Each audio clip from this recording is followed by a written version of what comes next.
está ao acaso, né? O livro Vinha de Luz, por Espírito Emmanuel, pelo médium Francisco Cândido Xavier. A página foi Não as Palavras. Aí tem 1 Coríntios, versículo 4, página 4, versículo 19. Mas em breve irei ter convosco, se o Senhor quiser, e não conhecerei, não as palavras do que andam inchados, mas as virtudes. Isso foi Paulo. E o comentário vem em seguida. Cristo e seus cooperadores não virão ao encontro dos aprendizes para conhecerem as palavras, dos que vivem na falsa concepção do destino, mas sim dos que se identificam com o espírito imperecível da construção evangélica.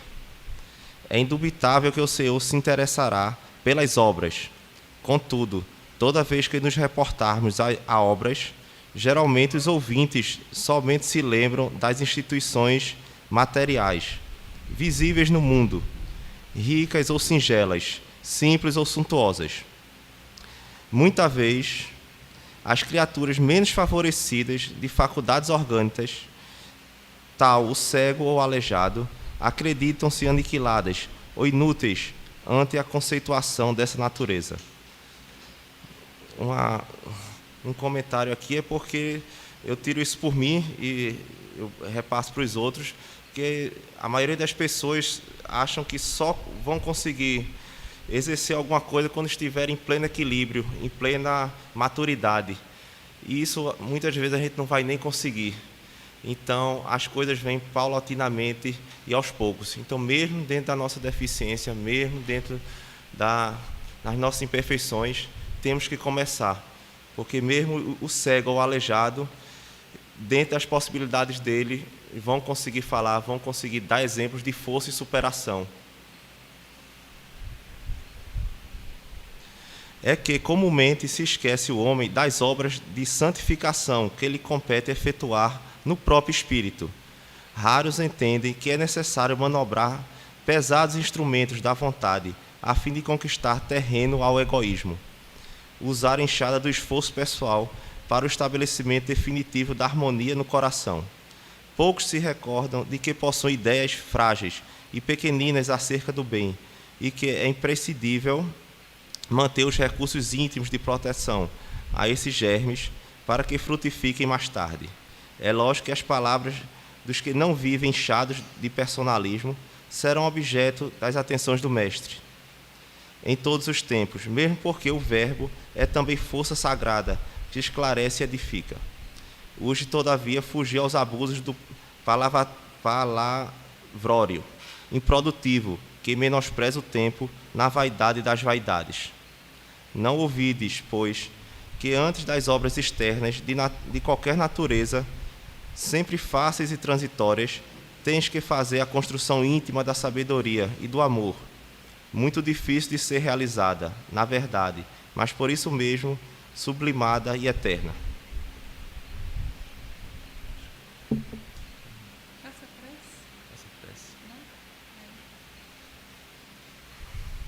Então, vamos nos concentrar, esquecer nossas atribulações do dia a dia, para que podemos absorver as palavras do Cristo através da nossa palestrante e que possamos, com essas palavras, cada vez mais nos intuirmos, nos esforçarmos para fazer o melhor de nós, embora sabendo as nossas imperfeições, temos que seguir os exemplos evangélicos dos missionários, que já dizia Francisco de Assis, é dando que se recebe, é perdoando que se é perdoado.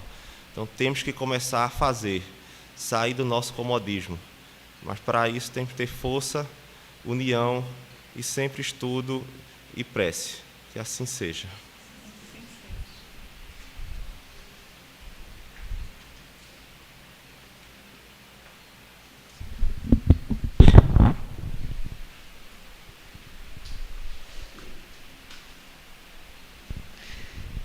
Meus irmãos, minhas irmãs, boa noite. É com muita alegria que nós retornamos aqui à Casa de Cáritas que é uma casa que a gente se sente em casa, a gente se sente acolhida nesse pequeno recanto, né, que é a Casa de Caritas. Nome muito bem escolhido, muito bem inspirado. A gente hoje vai falar sobre a eficácia da prece, a psicologia da prece.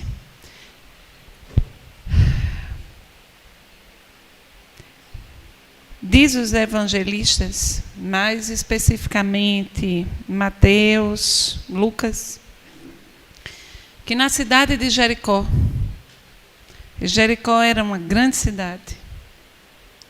Aquele contexto era, não como a gente conhece hoje de grande cidade. Na cidade de Jericó, que estava no caminho para Jerusalém. As pessoas que iam para Jerusalém, elas passavam por Jericó. Então, era uma cidade de muitos peregrinos. As pessoas passavam por ali. Que havia naquela cidade um publicano. Esse publicano chamava-se Zaqueu. Mas o que era um publicano? Um publicano era um judeu, era um israelita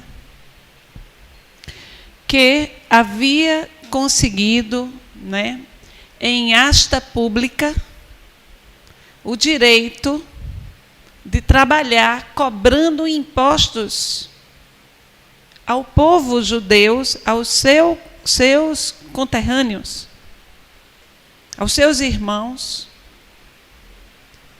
impostos para o dominador romano. E por isso os publicanos eram considerados hereges. Eles eram considerados criaturas detestáveis, usurárias. E Zaqueu era um publicano. Zaqueu era uma pessoa de baixa estatura, muito baixa estatura. E ainda, para completar a sua dificuldade, ele era rotundo, bastante rotundo. Para as criaturas que o olhavam, Zaqueu era a personificação da ignomínia. A sua figura provocava nos seus irmãos, nos judeus, uma animosidade. Ele era detestado. Sua família era discriminada, sua esposa e seus filhos eram discriminados. Por mais que ele tentasse ser aceito, ser incluído, ele só encontrava portas fechadas. Então, Zaqueu sentia uma solidão muito grande. Não obstante a sua morada fosse muito rica, muito bem decorada, não obstante ele tivesse uma situação financeira muito boa. E muitas vezes, quando ele estava meditando, quando ele estava sozinho, no seu solilóquio, ele justificava a sua situação de publicano com a seguinte reflexão: se não fosse eu, seria outro. Muitos gostariam de estar no meu lugar. Mas ele se sentia muito amargurado. Certa feita ele ouviu falar de um rabi. Um rabi que curava leprosos, que curava cegos, que expulsava demônios. E esse rabi se chamava Jesus de Nazaré. Ouviu dizer Zaqueu que este rabi, inclusive, havia trazido para o grupo dos apóstolos que caminhavam com ele, dos seus amigos mais íntimos, um publicano igual a ele. Então seu coração se encheu de júbilo. Intimamente ele pensou: Eu preciso conhecer esse Rabi. Eu preciso falar com ele. Eu preciso conhecer esse Jesus de Nazaré. Às vezes, a sua solidão era tão grande, a angústia de não ser aceito, de não ser compreendido na comunidade no qual estava inserido, era tão difícil para ele que ele pensava: vou juntar o máximo que eu puder de recursos e vou embora, vou para muito longe com minha família, onde ninguém sabe que eu fui um publicano. Então eu vou recomeçar. E Zaqueu, quando ele se recolhia à noite, ele orava a Alá que Jesus conversasse com ele. Ele pedia esse encontro. Intimamente, ele rogava nas suas preces essa dádiva de encontrar Jesus, porque ele intuía que esse encontro lhe seria muito significativo. E em Jericó havia um cego chamado Bartimeu. Bartimeu era muito conhecido naquela comunidade. Assim como Zaqueu, Bartimeu era discriminado, excluído, rechaçado. Mas todas as vezes que Bartimeu chegava na alfândega onde Zaqueu trabalhava, ele ajudava o cego como ele podia. Socorria o cego, minorava suas dificuldades. Zaqueu fazia isso com todos os pobres que pediam ajuda a ele. Jamais fechava uma porta, porque ele sentia que aquelas criaturas necessitadas eram muito parecidas com ele. E quando ele as ajudava, ele se sentia tão bem, e principalmente porque elas sorriam para ele, elas lhe agradeciam, elas não tinham nos lábios nenhuma palavra de ofensa, não o acusavam de herege, de inimigo do seu povo, de servo do dominador romano. Zaqueu era um publicano, e essa marca, essa pecha, lhe doía na alma. Era um peso muito grande. Já estava aquela alma com um desejo de mudar. E intuía no secreto do seu ser que Jesus seria essa rota de mudança. E por isso ele gostava de Bartimeu, porque Bartimeu era parecido com ele, muito parecido com ele. Assim como Bartimeu era enxotado em praça pública, Zaqueu também era. Ele se irmanava na segregação que sofria o cego. Ele também era segregado.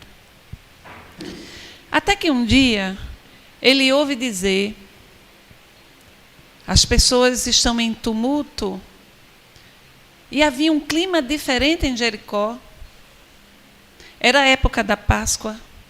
Havia muito mais peregrinos do que o normal a caminho de Jerusalém. A cidade estava com muita gente, muitos peregrinos, mas havia um clima diferente na cidade, como se algo muito bom fosse acontecer, como se algo maravilhoso fosse acontecer. Ele não sabia explicar.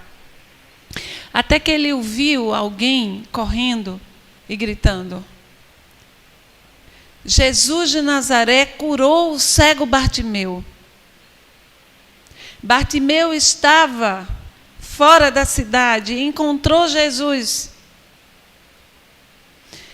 E Jesus o curou. Bartimeu está entrando na cidade curado, às portas da cidade.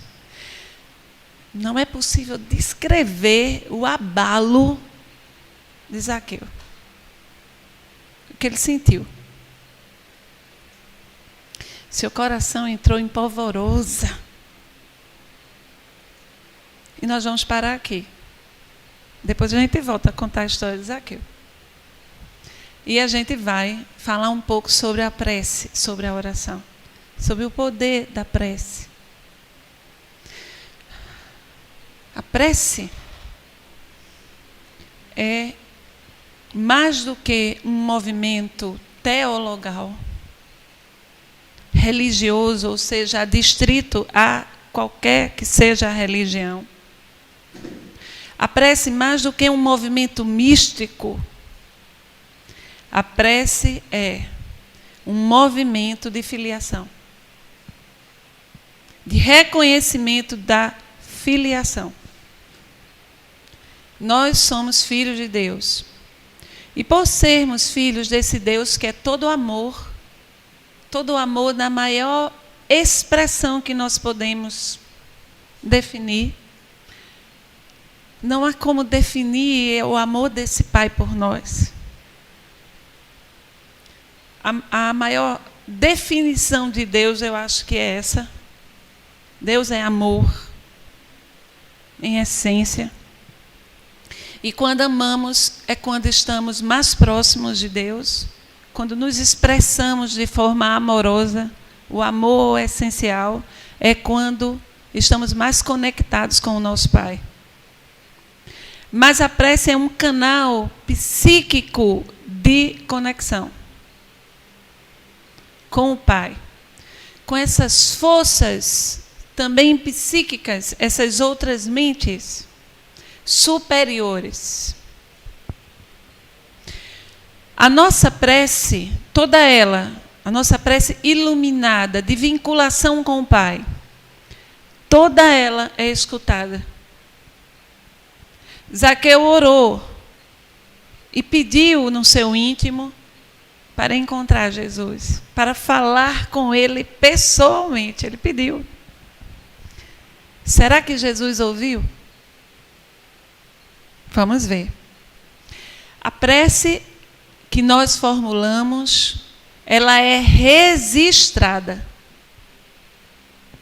Ela é captada por outras mentes. Então, é como se nós fôssemos uma rádio, uma estação transmissora, e quando nós oramos, nós nos vinculamos às nossas ondas de rádio a outras mentes. A prece chega. E aí a gente vai trazer André Luiz. André Luiz, no livro Entre a Terra e o Céu, a gente vai encontrar a personagem de uma menina, uma jovem de 14 anos, chamada Avelina. Avelina está muito preocupada com a sua casa. A sua mãe desencarnou, o seu pai contraiu novas núpcias, ela tem um irmãozinho dessas novas núpcias do seu pai, mas o ambiente da casa dela está muito difícil. Ela percebe as dificuldades que estão sendo vivenciadas. Ela então ora a mãezinha. Ela pede: mãezinha, protege a nossa casa. Ela ora a mãe. Ela pede ajuda da mãe. Entretanto, o que estava promovendo a perturbação e um ambiente pesaroso de dificuldade era exatamente o espírito de... Lembra o nome dela? Odália, daqui a pouco vem o nome. Era a mãe, que desencarnada e apegada ainda ao esposo, não aceitava as novas núpcias. Mas a prece de Avelina era justa, e não obstante, a quem ela endereçou, que no caso seria mãe, não tivesse condições nem de captar a prece, e muito menos de ajudar, porque estava em estado atormentado pelo ciúme e pela posse, pela sensação de ciúme, não conseguia desapegar-se do lar que não era mais seu, porque desencarnou. A prece de Avelina foi registrada no plano espiritual. Porque era justa, porque era digna, porque o seu pedido era para o bem inclusive daquela mãe. E foi por causa desta oração, desta jovem, que uma equipe foi destacada da colônia espiritual de nosso lar. Equipe esta na qual estava integrado André Luiz. E esta equipe foi visitar a casa de Avelina. Então, veja só. Aí a gente já começa a fazer aqui umas ponderações. Os nossos espíritos benfeitores, os espíritos familiares, os que cuidam de nós, eles não ficam na nossa cola 24 horas por dia, não. Eles têm o que fazer. Quando nós oramos, quando nós procuramos nos vincular e pedir ajuda, esse pedido chega no alto e a ajuda vai chegar. Então, eles foram lá fazer uma visita para averiguar a situação, para ver o que estava acontecendo naquela casa. E o que motivou essa visita dos benfeitores espirituais? Uma prece de uma menina de 14 anos. Ou seja, ela conectou-se com o alto. Ela entrou em sintonia psíquica e o recado chegou.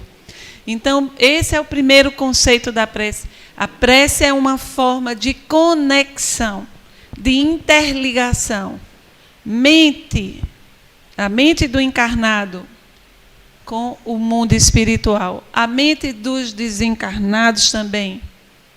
A mente do ser com outras mentes. A prece também ela tem o poder de irradiar. Quando você ora, um feixe de luz sobe para o alto. E quando você projeta os fluidos que você mobiliza com a sua oração em direção de uma pessoa, do alto jorra a luz que você emanou, associada a forças psíquicas do alto. As suas forças vinculam-se às forças do alto, dos benfeitores. E a pessoa recebe o fluido. Ela é auxiliada. Por isso você não precisa estar no mesmo local para que uma pessoa se beneficie da sua oração. Por isso que algumas casas espíritas, a casa que eu faço parte, ela tem esse trabalho, que é um trabalho de tratamento de saúde, no qual um grupo de médiuns, e um médium ou dois, é mais raro, porque esse tipo de médium está cada vez mais raro, que é o médium de efeitos físicos. Ele fica deitado lá no leito, emanando ectoplasma. E o grupo de médiuns vibram, oram, pedem por aquelas pessoas cujo nome está ali. E a pessoa está em casa, deitadinha naquela hora. O tratamento chega nela. Os fluidos vão chegar até ela.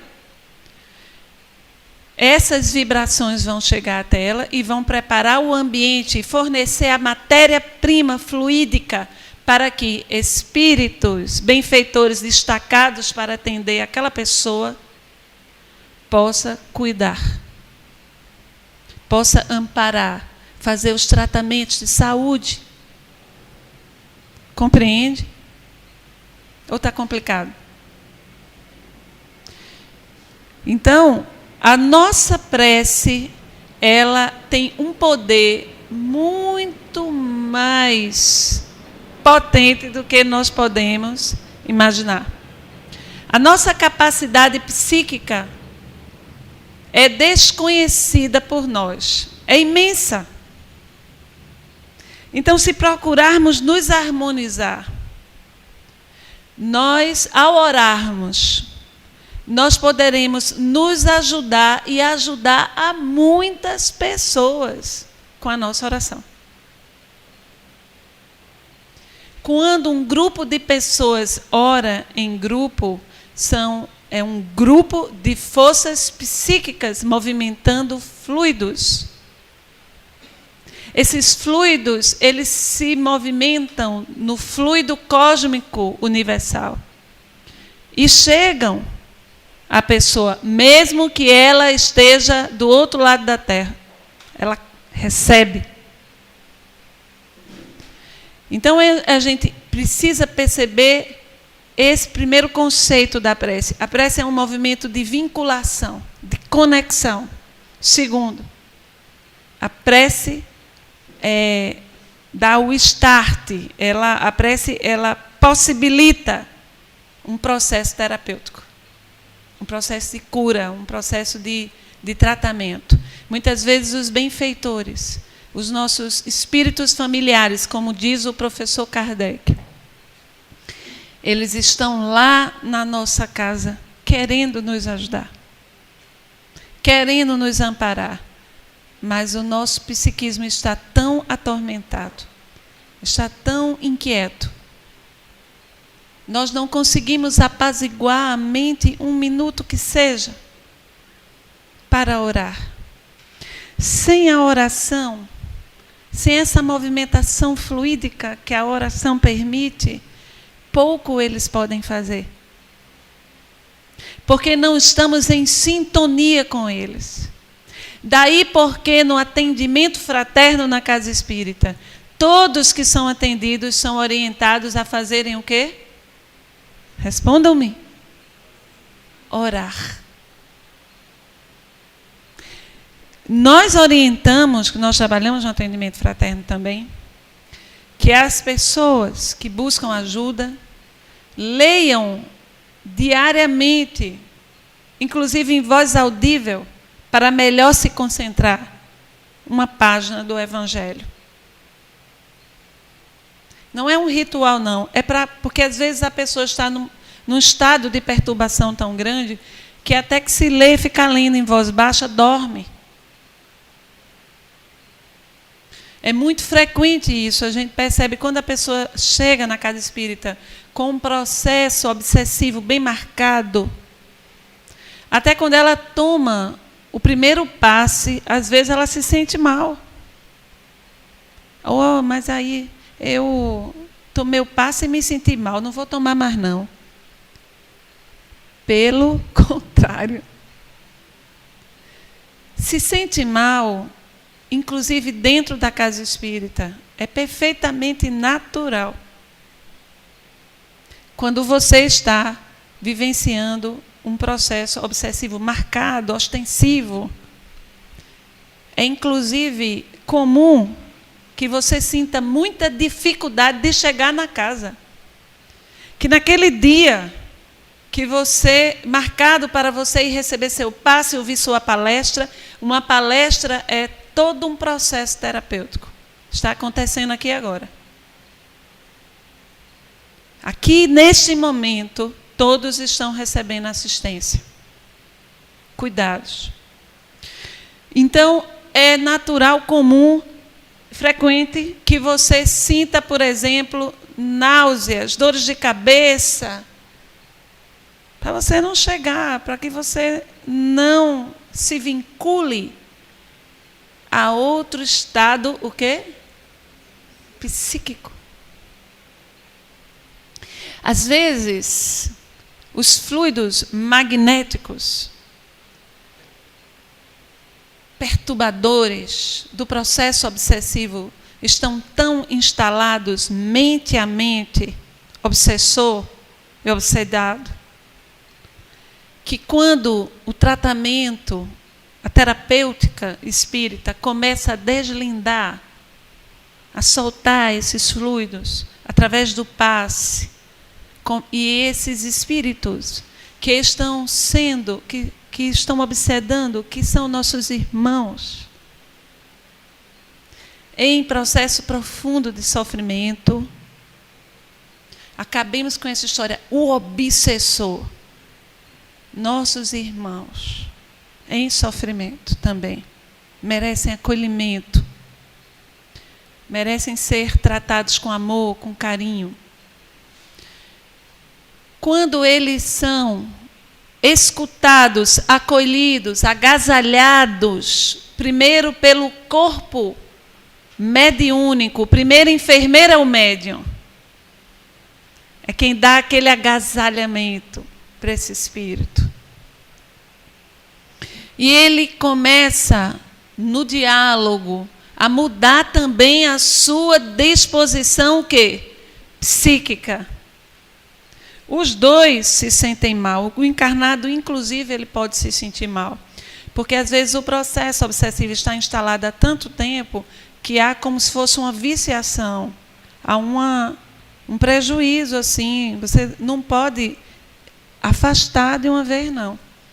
Alguns casos pode até provocar o desencarne, como ocorreu com o filho de Dr. Bezerra de Menezes. Era uma obsessão muito grave, muito pertinaz. Muito rara, viu, gente? A maioria dos casos, com o tratamento, com o tempo, se consegue a cura do processo. E essa cura, ela está muito mais...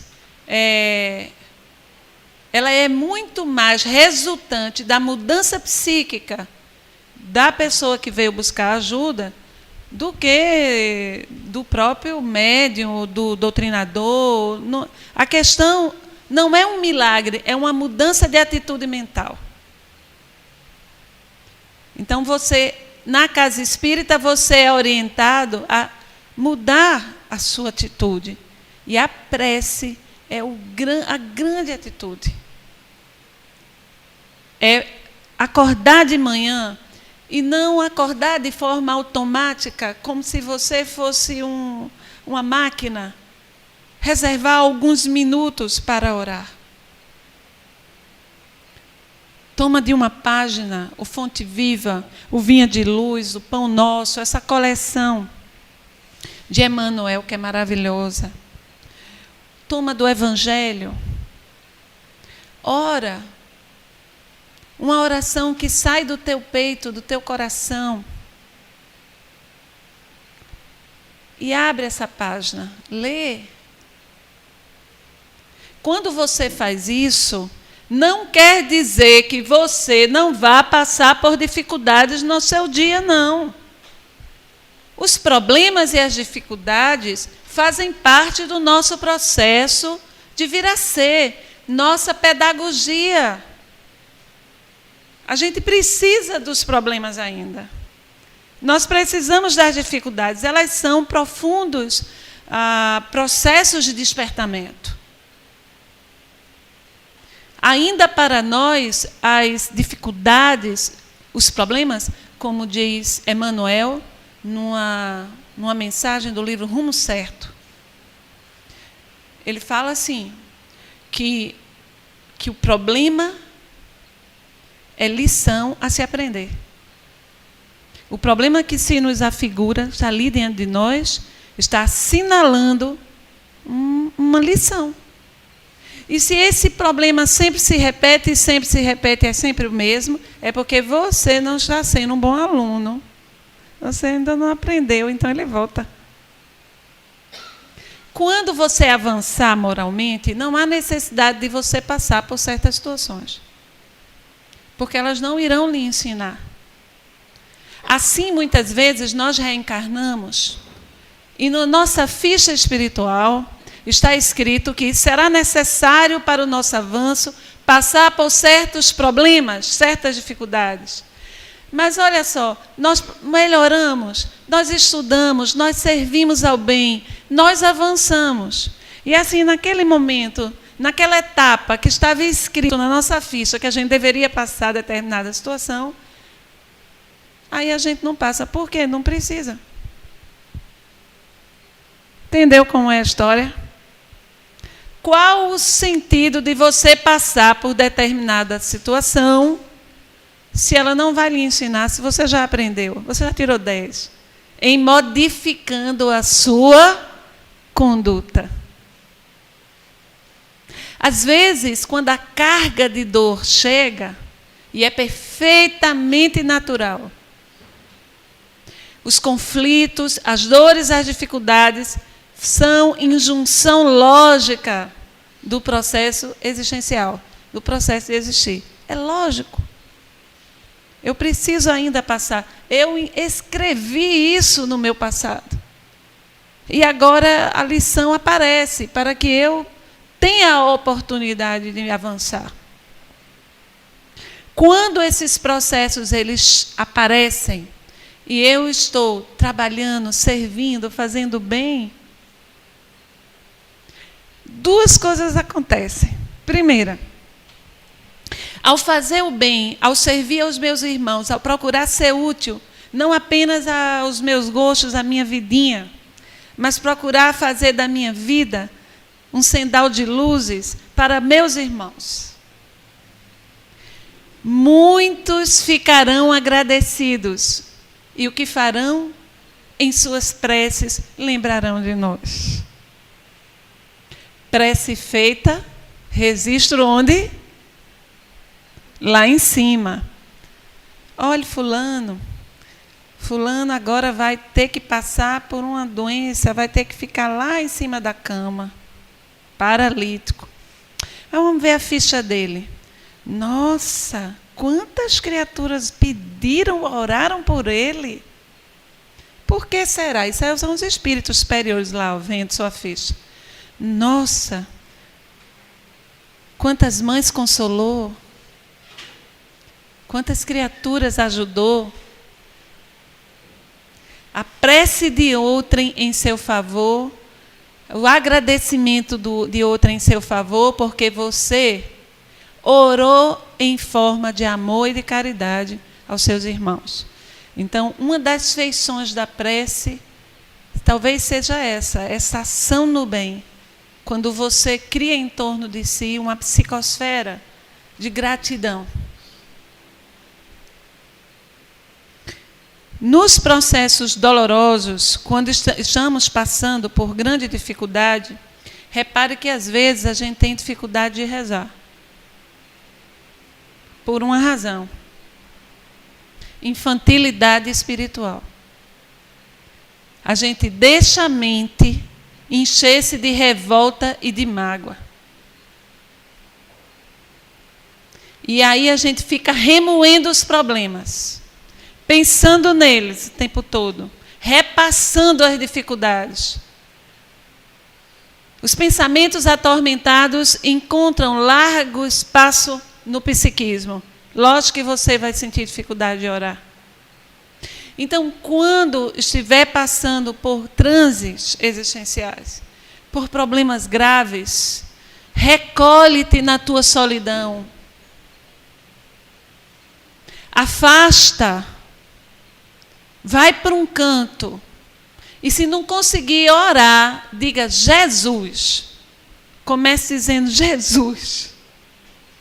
Porque às vezes o negócio está tão acochado que a gente não tem nem lembra como fazer uma oração. Então diga, Jesus me ajude. Eu peço logo, Maria de Nazaré. Eu peço mais a ela do que a ele. Mãe Santíssima, me ajuda. Lembro uma vez que meu filho mais velho, ele foi fazer uma cirurgia para retirar 6 dentes desses extras numerários. Seria uma cirurgia muito simples. Precisaria de anestesia geral, porque eram dentes, muitos dentes. E ocorreu um erro exatamente na anestesia. Houve um erro médico. E o menino fez um edema pulmonar. E nada do menino sair. Quando eu tive a notícia do que estava acontecendo, virei os olhos assim. E tinha na parede do hospital, uns azulejos com ela. Quem estava lá? Senhora. Ali eu olhei para ela, Senhora, entrego nas tuas mãos, intercede. Só isso consegui fazer. Entrei no módulo operacional, que é o módulo resolver o problema. 5 dias de UTI. Sem verter uma lágrima. resolvendo. O menino saiu do problema sem uma sequela nenhuma. Graças a Deus. Uma semana depois, a minha pele toda estourou. Por causa do... Mas, nesse momento, olhar para ela, pensar nela e dizer, está em tuas mãos, criou a psicosfera de ajuda. Veja, não fizemos uma oração elaborada. Entregamos confiante nas mãos dela, de Deus. E pedimos à Mãe Santíssima que intercedesse como mãe. E agora, fé, confiar. Agora, trabalhar. A oração é um trabalho, é um movimento, mas você não vai orar e esperar que tudo se resolva parado. Você tem que se movimentar. Usar as suas forças para superar o problema e a dificuldade. A fé, a gente vive assim. A gente ora, a gente se conecta, mas a gente trabalha. A gente procura enfrentar. Se o problema é grande, nós trabalhamos para que ele se torne um problema pequeno. E se o problema é pequeno, ninguém está enxergando problema nenhum aqui. Então, esse movimento psicológico que a gente deve fazer. Procurar orar saindo dessa condição de pedinte, de mendigo, sempre carregando muletas, sempre numa condição infantilizada de quem está sempre necessitando da intercessão de todos os espíritos, de todos os santos. Não é assim. Ora, entrega a tua vida a Deus, pede, agradece, pede e trabalha. Essa é a atitude psicológica de fé. Trabalha para que aquele contexto se modifique, que você consiga superar, que você consiga enfrentar. A prece também nós precisamos fazer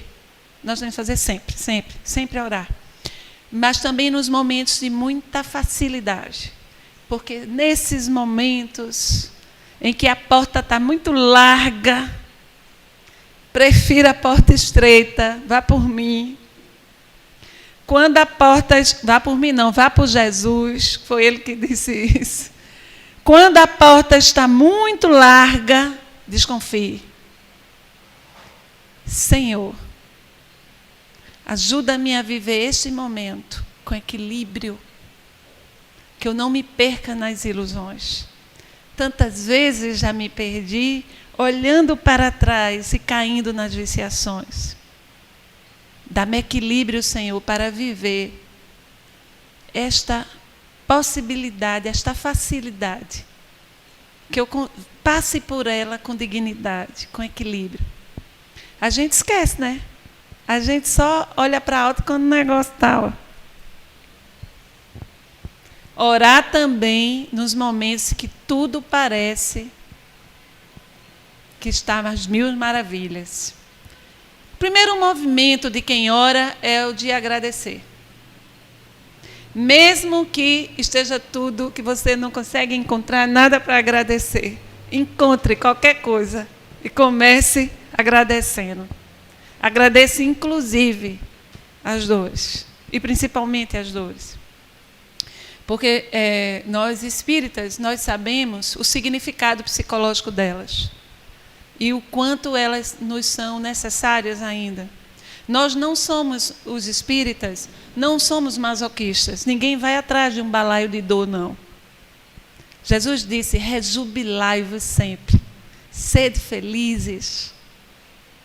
Procura ser feliz, procura viver, melhorar a tua vida, estudar, trabalhar, melhorar a vida dos outros. Progride, avança, sede felizes. Mas se por acaso a dor chega, tem dignidade, criatura. Não te rebela. Mantém-te firme. Tem fé. E enfrenta.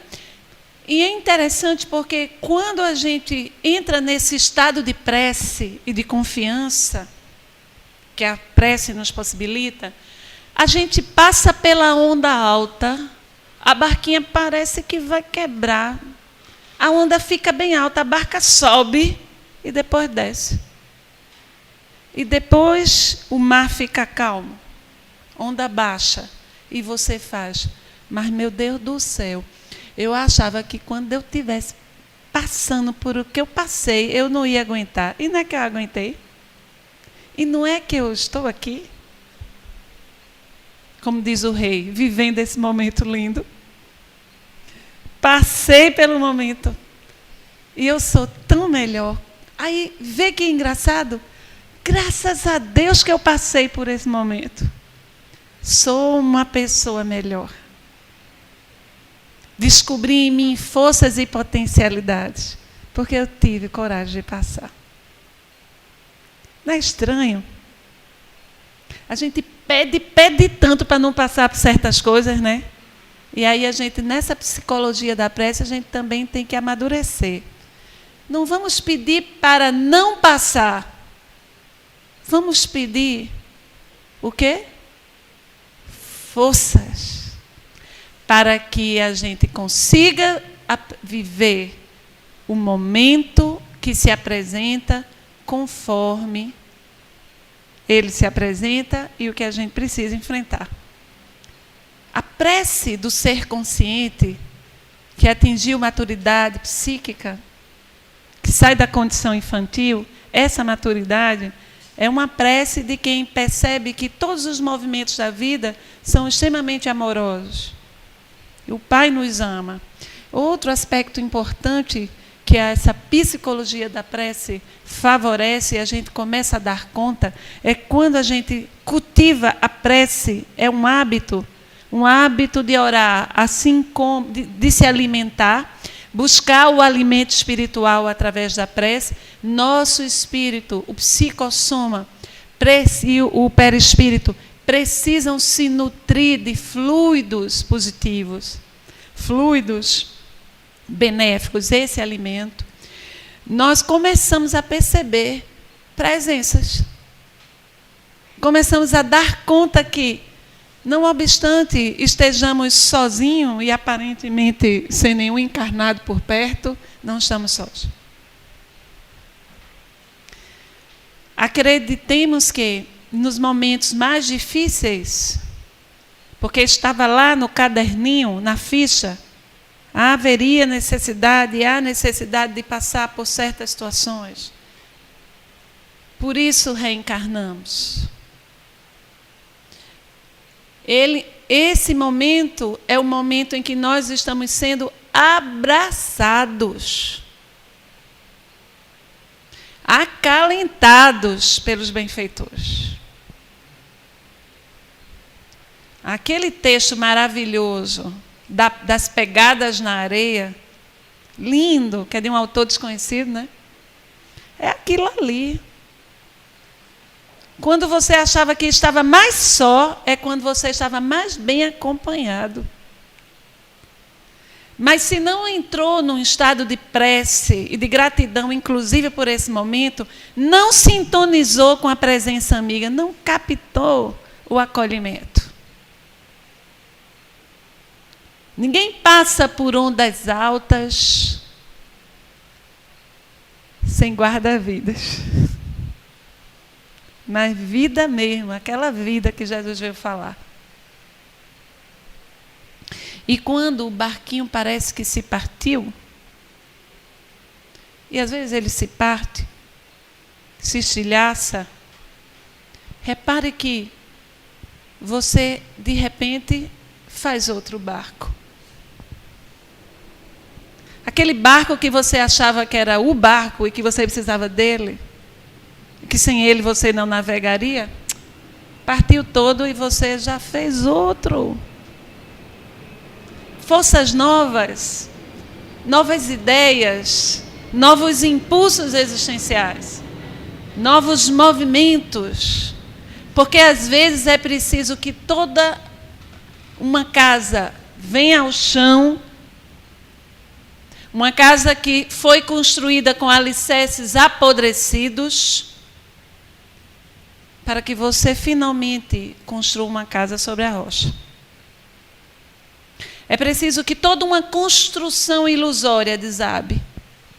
E que você se sinta perdido. É preciso que você se sinta realmente sem chão, para encontrar o verdadeiro chão. Para saber caminhar com passos mais firmes. Hoje de manhã atendi um rapaz no atendimento fraterno. Ele estava com uma monoideia de que tinha sido traído pela mulher. Porque ela me traiu, focado. Esta monoideia era o que ele estava focado para não enfrentar os problemas do casal. Os dois que precisavam mudar. Então, se a minha esposa me traiu, então eu estou justificado. Eu não preciso derrubar a casa com bases apodrecidas. Eu continuo nela e agora com uma nova base apodrecida. Sou um marido traído. Não mudo nada, fico lá dentro. E boto a mulher para fora. Sentiu? E aí o trabalho do atendimento fraterno foi conversar com ele, mostrando isso. Mostrando que ele estava cristalizado em algo que ele nem tinha certeza que tinha acontecido. Mostrando esse outro lado, que o mais importante era ele ver o que tinha sido construído e ver quais os problemas que precisavam ser enfrentados pelos dois. Então a gente vive assim. E às vezes a gente olha para o alto e diz: Senhor, ajude a manter a minha casa podre. A gente pede para manter essa casa cheia de cupim, com medo de mudar. E Zaqueu, cadê Zaqueu? Esqueci não. Zaqueu orou e pediu. Pediu para ver Jesus, para falar com ele. Quando ele soube que Jesus estava às portas da cidade, você não tem noção de como ele ficou. O seu coração batia, ele perdeu toda a compostura. O povo corria, ele corria também. Agora você imagine, pequeno e gordinho. Muito pequenininho. Corria, corria. E quando ele chegou no local que Jesus estava, ele ficou muito aperreado, porque quanto mais ele chegava, mais o povo empurrava ele. Ninguém gostava dele. Se ele fosse pedir ajuda, ninguém ia ajudar. Era capaz de chutá-lo e jogá-lo longe. E ele ficou tão angustiado. E ficou pensando, como é que eu vou fazer para falar com Jesus de Nazaré? Quando de relance ele percebe um sicômoro, uma figueira. Então ele vai afastando as pessoas e imagine o sacrifício. Ele subiu. Quantos movimentos psicológicos, quantos símbolos existem aqui. Superar a multidão que oprime. Muitas vezes essa multidão está onde? Aqui, ó. Subir, olha o símbolo, subir numa árvore. Ver de onde? De cima. Muitas vezes a gente não consegue resolver os nossos problemas, porque estamos vendo de onde?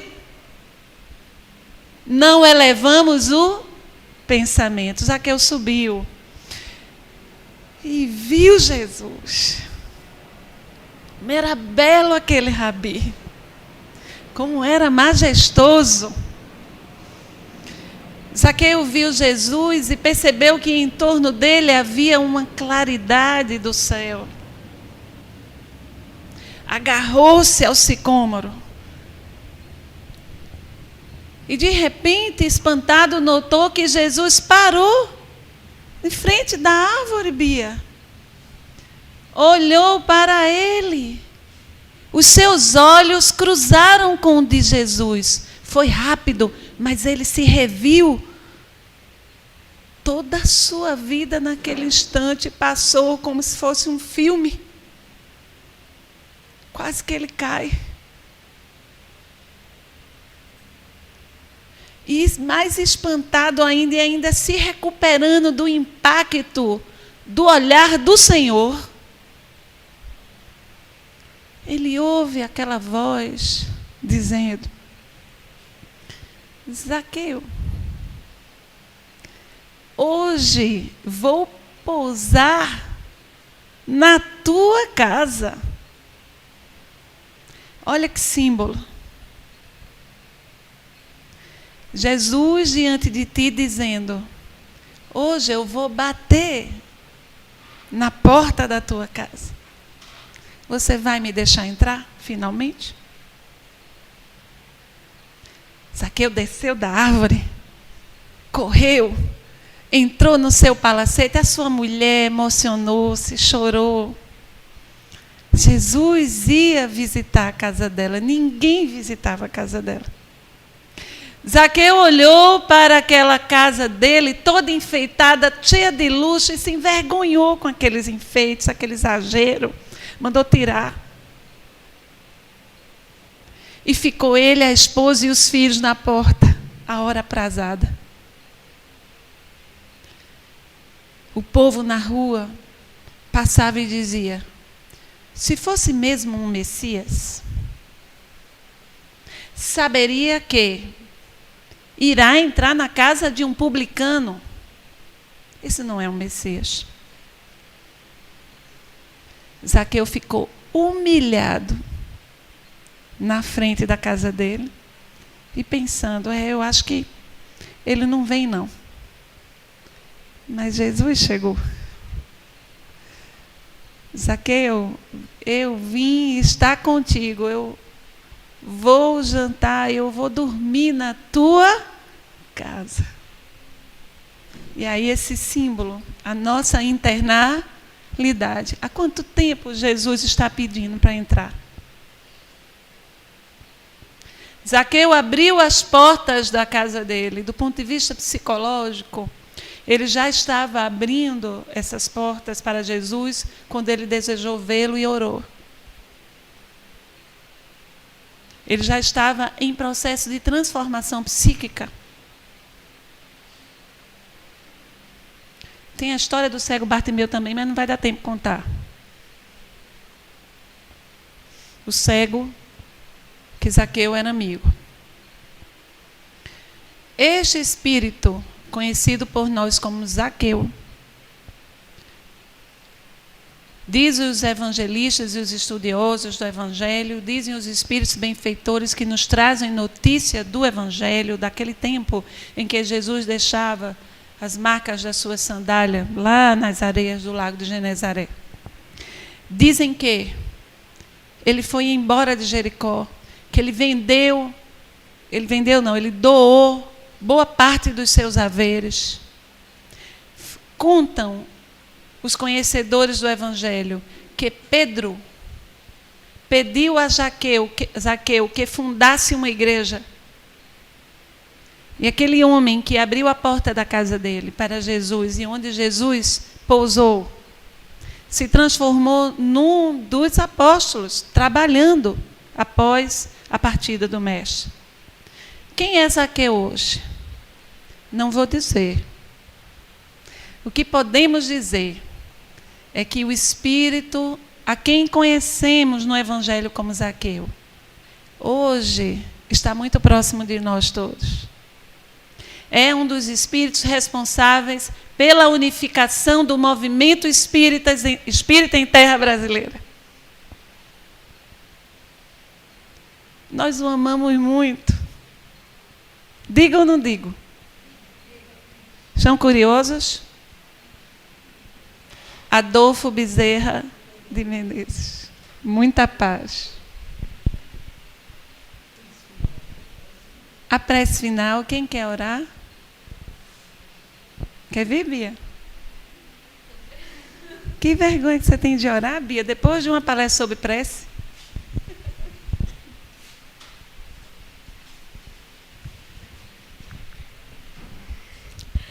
Mestre Jesus, espiritualidade amiga, agradecemos a oportunidade de estarmos aqui ouvindo as belas palavras, que possamos a cada dia não só orar, mas saber orar, saber o que pedir, e que possamos a cada dia sermos um pouquinho melhor, que assim seja.